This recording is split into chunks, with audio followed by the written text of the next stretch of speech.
Because I'm live. Hi. I think that actually worked. I don't know how to check if it's working or not. And I don't know how to check if anyone's watching. Oh, it'll tell me if there's people watching. That's cool. I look kind of dark on this screen. That's okay. No one is watching me. All right. Well, I guess I'll just get started. It's okay that nobody's watching because now I actually figured out how to do this. Oh, it says someone's watching. Hi, this is my first live ever.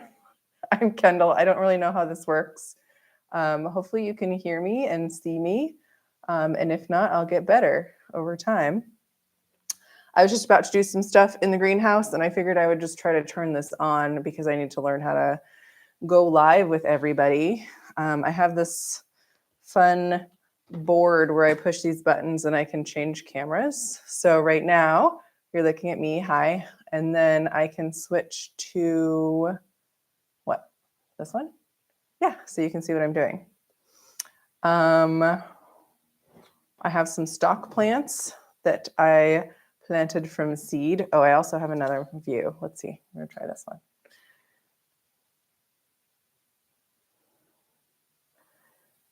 So I planted some in these little cells from Amazon, and I planted some just sort of broadcast sown into this little tray from the greenhouse mega store. And I need to pot them up. So I figured I would use these Epic Gardening 4-cell deep trays to give these stock some more room. So I guess I'll just start doing that. You can type I think you have to be a subscriber to my channel to type in the chat. And I can see the chat on my screen. So hopefully if you want to type a question or say hi, I can see it. I have some soil behind me. Let me see, what views can you see things?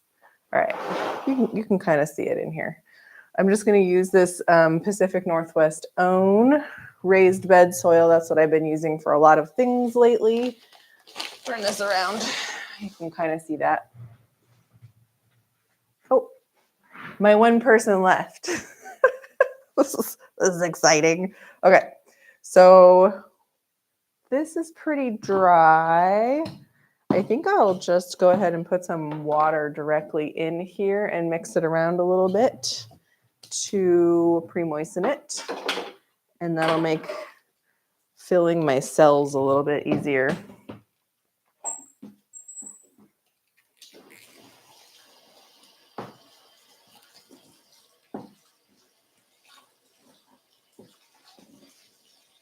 That's how I got algae all inside the inside of this container. That's okay.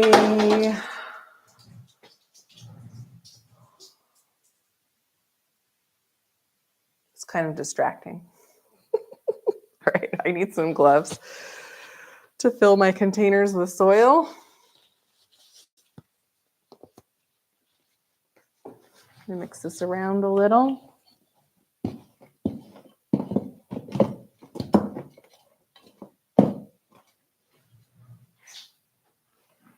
All right. Let's put, I'm just seeing what other views you could see. If I show you this view of the greenhouse, you can kind of see how I'm set up in the corner over here. I've got kind of a messy greenhouse because it's spring and we're working. And then I've got this container that I put some soil into to pre-moisten it. And I'm going to fill my little 4-cell containers here. So what I do is I usually do a scoop in here like this. And then I'm going to switch to this view. These have these huge holes in the bottom. And so if your soil is dry or loose, sometimes it falls out. So usually I put a little bit of soil in there and then I press down because this is going to be below the level where these cells are going to reach anyway. So it's okay if it's pressed down a little bit. And then I go and I do a second fill. So I dunk it back in here, and then it basically shouldn't, most of it shouldn't come out anymore. And I don't want to fill it too full because I want to leave room to sort of make a hole in the middle and pot up my little seedling here. I'm going to fill a couple of these and then take the seedlings out. So fill it halfway, press it down so it doesn't fall out of the hole, and then fill it some more. So I have two types of stock that I started. I wish I had the packages out here. One of them is called Stock Baby Rainbow. Will that focus? Let's see. Oh, you're not looking at that camera. Here. So here's the tag, if I can get it to focus. Nope, I gotta do the hand thing. So I started this on 130. It said I didn't soak it. I just planted it right into the cells. So that's this container here. And I just got these little containers from Amazon because I wanted to try them. They're pretty cheap. And then I also have baby blue stock planted on 129, so almost exactly the same. And I did more of a broadcast sow method to start those in here. So we'll see how that goes to prick those out and separate them. You can maybe do a little comparison of the roots on those two. So I have a couple tools here for separating seedlings. I have like a tiny shovel. This was just from like a super cheap set that I bought on Amazon.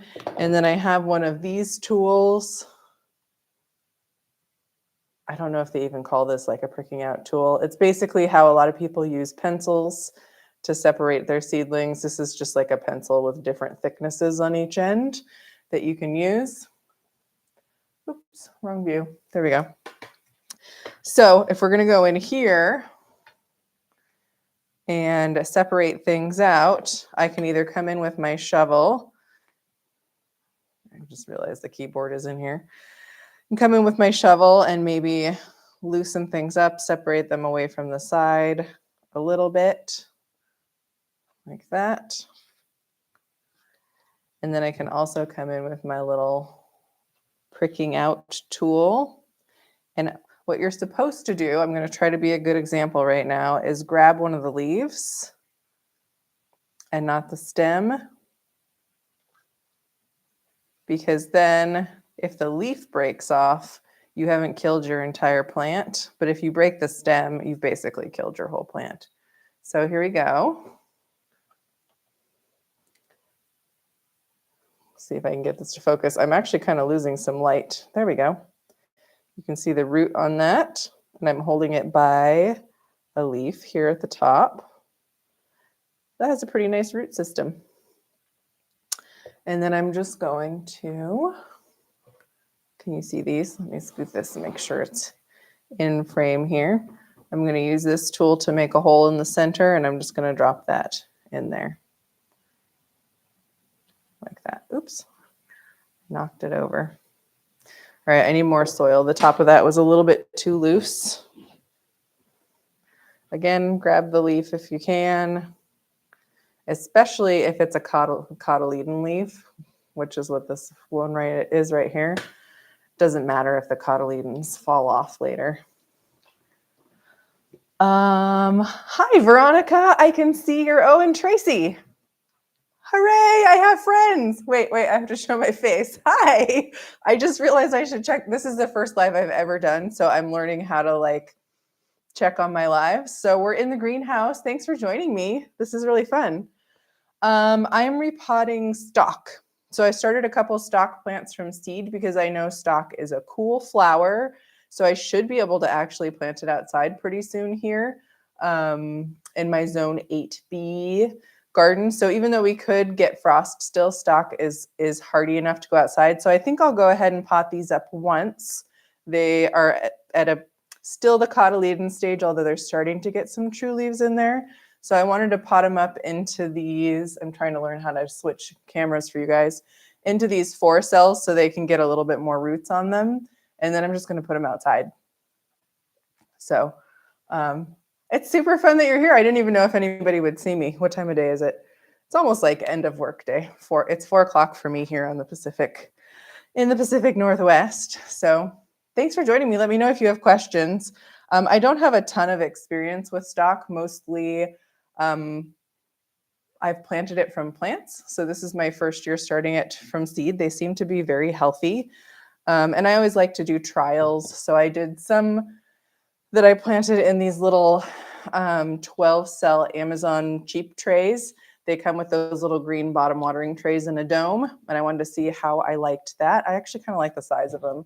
And then I did some broadcast sowing too, which is what I think you came in the middle of me separating out or pricking out these little seedlings that I broadcast sowed into here.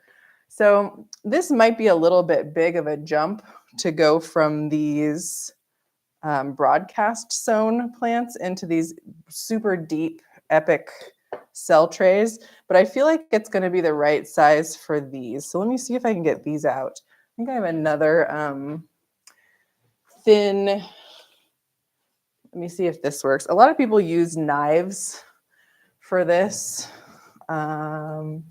Tracy says, I'm on my afternoon break. Hi, Tracy. Thanks for joining me. I'm glad you're on a break. That's really fun. I'm going to have to do lives. I'm going to have to try lives at different times to see what, when you guys are able to come on. I also have to consider that I'm already running out of light here. I mean, sunset, I think, is around 6 p.m. for me right now. Luckily, daylight savings is coming up, so I think it'll switch to 7 p.m. and then I can stay out here later. But some of the lives might be during the day while people are at work. Cool cakes and crafts with Amalia. I am Eastern time. Nice. So you're later in the day. That's perfect. And Tracy, you're in Lacey. That's so neat. You are, yeah, just like, what, 20 minutes away from me, probably? I'm in Tacoma, in case you're new or you haven't heard me say that. Tacoma, Washington. So I'm about 30 minutes south of Seattle. And then Tracy, you're probably more like 45, 50 minutes at least, depending on traffic and depending on which part of the city you're in. Okay, you do. Tracy, you've been following me for a long time. Let's see. So I'm going to try to get some of these stock seedlings out of here and see how they fit into these 4-cell trays. I was thinking this combo of this size would fit well with this. I'm always trying to combine like very beginning baby seedling trays with like up potting trays to save space.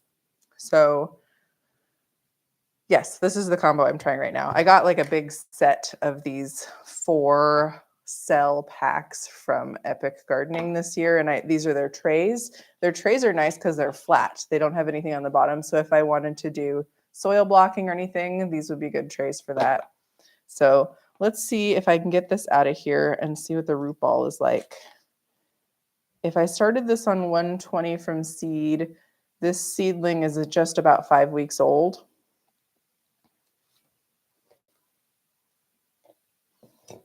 I'm going to try to grab the root ball here. Oh, it doesn't have as much of a root ball as I thought it was going to have. Wow, that's kind of shocking. I feel like that first one I pulled out of the broadcast sow tray was longer than this one. All right, let's do another one and see if they're all like that.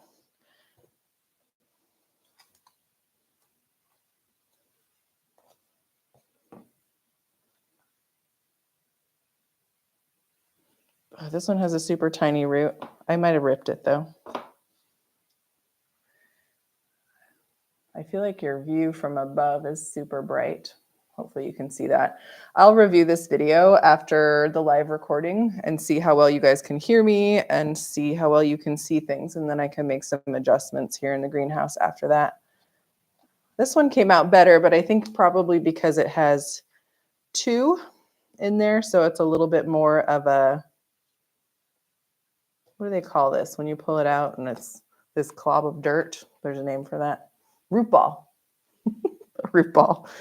So I'm going to plant that up. I think I could actually leave these for a little longer. So I might stop potting up these because the whole root ball isn't coming out right now. So that means it has some room to reach down farther into these. Let me switch this view. These have some more time in this size to reach their roots all the way down to the bottom and start taking up water from the bottom. So I think I'm going to leave the rest of these and let them do that. I might even pot up some of these individual seedlings into here. And then I might just cram a whole bunch of these into these cells so I don't have to do all the work of doing one at a time. Oh, thanks, Tracy. That's helpful.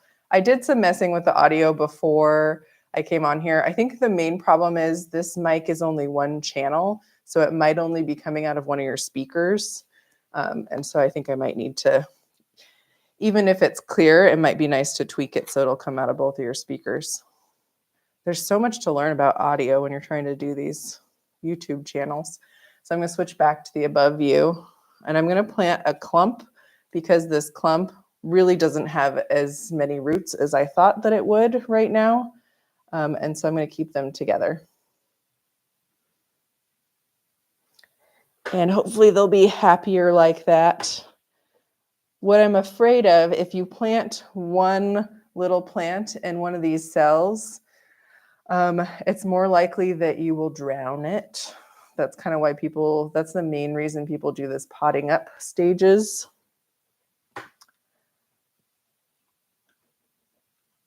So hopefully if I plant a little clump, that'll give me a little more time. And then really I could probably plant these out. I think I'd like them to have more roots on them before I put them out in the cold. All right, I got a clump coming out here. I feel like these roots are a little longer. So if you can see that, here's the top of that chunk, and there are some roots that go all the way down here. So far, I'm liking this broadcast sow method a little better than the individual cells. Let's check on okay, I got to get used to being live and checking on my little comment section. Has anybody else been super overwhelmed about all the things you have to do in spring? I have a bunch of seeds that I wanted to start and haven't gotten around to it yet. And I figured it's better to get out here and do something. So let's try to take care of some of the baby seedlings I have already and just feel productive today. Maybe I can get started on some more seeds starting tomorrow.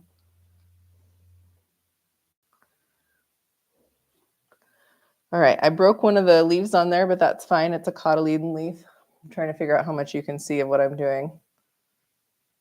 Really, my goal moving these over is I'm trying not to break that main stem of the plant, because there's really, most seedlings, there's no coming back from it once you break that main stem. I also think this soil is very moist. It's like too wet, and it's making it hard for me to separate any of these seedlings. If I had let this dry out before trying to do that, I think this would have been a lot easier.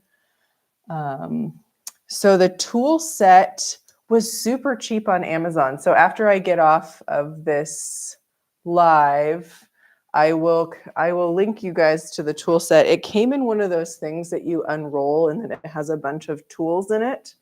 And I'm not sure where that whole kit is. Could be in here. I kind of have just pulled pieces of it out that I use more often. And then those pieces have ended up in these just little pots that I leave around. But yeah, it was this little mini, I think they called it like a cactus or succulent toolkit. So I think they were assuming you would have like little tiny succulents you were trying to take cuttings of or things. And then they're really good for, and I mean, this is plastic, it's not metal, but it's been lasting. I think maybe I've had it for 2 years now. So after I get off here, I'll look that up and I'll put it in the chat. So I'm just going to finish potting these up. And then I said I was going to put 3 individual ones in here. So this happens when you have a plan for your plants and you think, oh, I'm going to pot them all up. And then you get in there and you actually see their roots and realize, no, these aren't ready for such a big transition. Now I could probably, do I have an example? I could probably pot these into like, let me show you what I'm doing. This one. Okay, there's the greenhouse view. I just potted some things up earlier into these 6 cells, but I don't have any more of them here right now. And those maybe would be a better size for these little individual seedlings. Oh, let me hold it somewhere you can actually see it. So if I had more of these 6 cells, I might be doing that. But since I don't have that set up right now, I'm just gonna do clumps. I also don't need a million stock plants, so it's okay if I plant them in clumps. Veronica is in Southwest Washington. Oh, awesome. Hi, Veronica. So you're probably, well, I don't know. There's a lot of different zones, maybe 8A down there. It's so nice that it's spring and we can start to do all these planting seeds and things. I'm so excited. Oh. Sometimes I'm good at multitasking, but doing something new like this, I don't have any habits for checking on chat and things like that yet, so I'll have to practice. Let me see.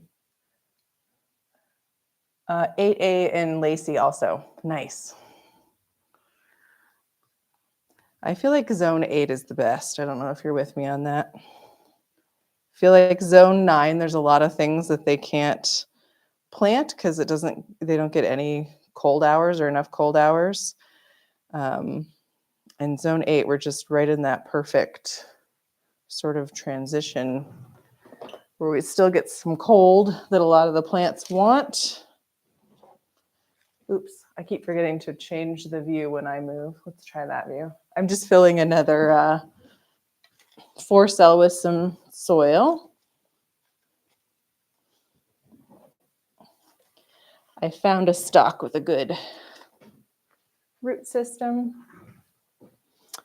I want her to have her own spot here. She's ready. So I like to refer to plants as she because I feel like there's so many people out there to refer to them as he that I have to rebalance the world and say she instead. Also, like, Mother Earth and all that. My plants are close to a she, in my opinion. So I just kind of do that by habit now. All right, I got this much of a clump left, and I'm going to put a few in here, and then I'll probably call that a day for taking care of my stock. And then we'll just have to come back, I don't know, maybe a week and a half, 2 weeks. I'll be ready to check on these again, and then I would want to probably put them outside from here. So hopefully they'll be ready. I think I probably could have started these a little bit earlier. I'm just looking for one to put into here. This little baby fell out. Maybe we'll put her there. So I do have to remember, these are all going to get mixed together. So I have one set that's baby blue stock and one that's baby rainbow. So I think those are from, the same set. And one is blue and one is like mixed colors or something like that. I'm going to get my computer so dirty touching all the buttons with my hands right now. Oh well. You have to have very hardy equipment in here. Okay, I'm just about done. So in general, especially in the greenhouse, I like to top the soil with something if possible, just to reduce the number of bugs that might be able to live in here. So usually what I will do is like vermiculite, or I have some bark, or I have some grit. So I don't know if any of you use poultry grit, but that's been kind of my best find for having horticultural grit. I like watching the English gardening channels like Monty Don and Carol and everybody, and they use a lot of horticultural grit, which we don't really have, or we just don't have something called that. I think we have grit. So I'm going to wash my hands really quick. Let's see. What can you see? You can see me if I put that on. I have a little sink over here so I can wash my hands just because they're very dirty. And then I'm going to show you my container of poultry grit. So again, I just ordered this from Amazon. If I can find a local source, that will be better. But since everybody's doing the, what would vermiculite do for grit? Yeah, so vermiculite does help at least cover the soil so it's less likely that the fungus gnats will get in there. So I might use that. I like to save my vermiculite for baby seedlings, especially the fine vermiculite. I actually do have some coarse vermiculite, which is cheaper. So that would definitely be the same as grit. Let me actually do a little comparison for you. Oh, so here's my poultry grit that I use. And I just need like a little container to pour that out. I'll probably just do it. My surface is so messy right now. This is what the poultry grit looks like. And then I have a container over here of coarse vermiculite. And the coarse vermiculite, I would say, is like a similar grain size to the grit. Of course, the vermiculite will swell up as it gets wet. And then this other vermiculite I have that I got for starting seedlings is much smaller. So I don't know. Hopefully you guys can kind of see that. Oh, here we go. Overhead camera. So here's the grit, chicken grit. It's kind of pink. So if you don't like pink, you'll have to find another grit. And that's about the same grain size as this pile of coarse vermiculite. And then this is the fine vermiculite that I think I usually buy the burpee bag of fine vermiculite. But there's a few different people who make that. And then I use that for seedlings because I feel like it gets better contact with them. So I can either use, I would say these plants were pretty, let me see. These plants were pretty wet going into here. This container was like really, I don't know if you can see how it's even like dripping from the bottom. I think I had this sitting on a self-watering mat over on the other side of my greenhouse. So it's just sopping wet. So I might do the grit just with the intention of kind of trying to dry it out a little bit. If you have something that you're wanting to keep the moisture on the surface, then you would use vermiculite for that. Since I have the choice here, I'm going to do some chicken grit. It would be interesting to do a price comparison between the chicken grit and the big bags of vermiculite. I'm not sure what that price difference would be. So I am just scooping some of my grit up, and I'm sort of pushing the plants to the side gently, trying not to mess with their stems. And then adding, this one has a broken stem. It's kind of small, so he's getting moved out of here. So I think also the grit will help hold these seedlings that are a little floppier, give them a little bit more support at the base.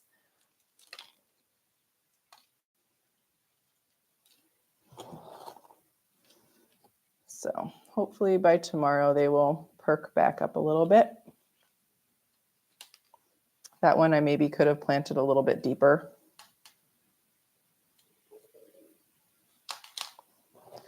And then I am probably not going to water these in because they were already really wet and I pre-moistened the soil going into here.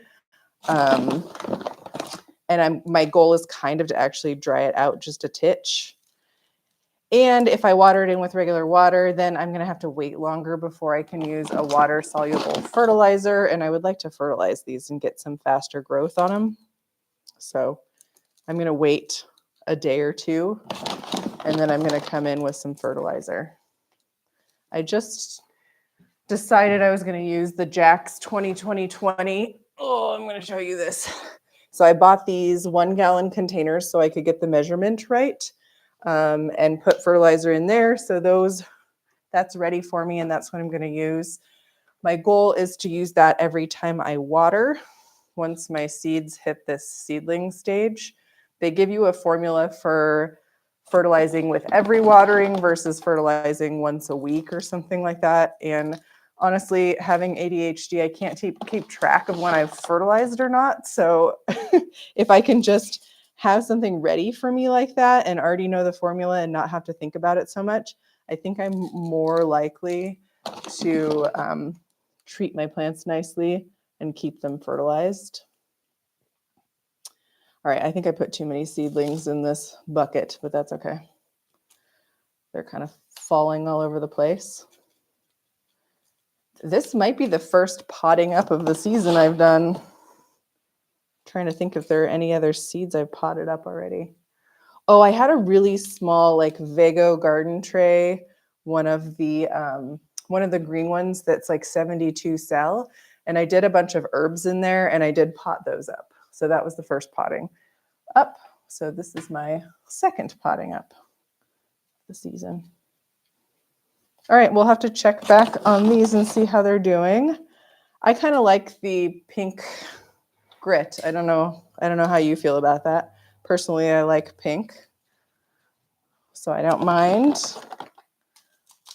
the color. And then these, what am I going to do with you? Should I put vermiculite on you? I already have this vermiculite out on my table, so I think I might just put vermiculite on them since it's all spilled. When you're in a greenhouse, you really can't prevent fungus gnats or bugs coming in the same way that you can work really hard to prevent it on your indoor seed starting station. So I just try to make it a practice in my greenhouse to cover soil with anything whenever I can. So whether it's vermiculite, grit, I have bark. So let me switch cameras real quick. So I collect bark when I sift soil, so to use seed starting soil. And then I use this as a topper too, especially on bigger planters. So just really anything to try to keep gnats or mold from growing on the seedlings. So there's this tray replanted. She needs another week or two. And then we've got a few that are potted up, so that makes me feel good. Let's see, did anybody else say anything? 7B, but I think we are changing. Oh yeah, they do change zones a lot. Mine stayed the same. My zone stayed the same with this latest update. It was 8B and it stayed 8B. But honestly, like I looked up some addresses that were 2 blocks away from me and they said they were 9A. So those people changed and I didn't. So I'm not really sure which data they're using to determine that. But it does help me if you look kind of around at what your neighbors are or what the different zones are in your city. Sometimes I see a zone 9 plant and I think, well, my neighbors can grow that. Maybe I have a microclimate in my front yard or something that's pretty similar to 9A and it'll be fine. So that info is helpful. Good. That was my goal. One final look at my super messy station here. It was fun to try to use these cameras and switch between them. Oh, it looks like I've been live for 34 minutes. It didn't feel like 34 minutes. So let me know. I'm going to try to leave this video up and see how that goes. This is my first time trying that. Let me know if there's other things you'd like to see live. So Tracy uses the sunset zone more frequently in zone 4. I'm trying to remember what my sunset zone is. I feel like I might be 3. You're welcome. Thanks for joining me live. I'm glad you enjoyed it. This was fun. I'm glad you got to see my first live. Let me know if you'd like to see anything else. I'm glad you enjoyed it so that I will try it again and I will check my audio and see if I can make all the improvements that I can. Hope to see you again in the greenhouse soon.